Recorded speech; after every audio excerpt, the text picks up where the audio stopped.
I'm Todd DeMel, and I'm the art director for Lord of the Rings Online. Behind me is the Turbine Creative Studio, where the Turbine artists work together to create the art assets for all Turbine's franchises. Over the past year, we've been working together to create the assets for Dunland. So Chris and the World team sets the tone for what the art team then takes and builds into assets. The art team will build the characters, the architecture, the deco that the World team then uses to build out the landscape and the hubs and environments. We've been working really closely with the World team as we've developed Dunland. And Chris is an expert in Tolkien and Tolkien geography and culture. Hi, I'm Chris. I'm a senior world builder on Lord of the Rings Online, and I'm working on Dunland right now.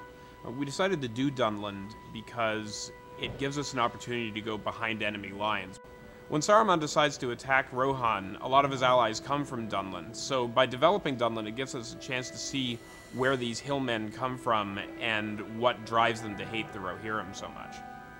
In the books, they're a large and fairly cohesive slavering horde of barbarians, so we decided to develop them a bit more and have some clans of them that are friendlier, some clans that are hostile, and some clans that you don't really know what they're up to.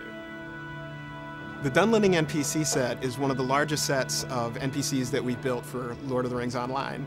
It's got 6 different tribes, and each one of those tribes is made up of 4 unique models, and each one of those models has a bunch of smaller variations, hair and hair color and clothing color. So when you walk through a Dunlanding camp, you're going to see a lot of very unique looking individual NPCs. This is a part of the world that gets mentioned a lot in the books, but we never really get to see it up close. So when it came time to make Dunland, the big challenge was making it varied and interesting based on very scant descriptions in the books. But that gives us still a lot of leeway in the kinds of terrains that we could explore.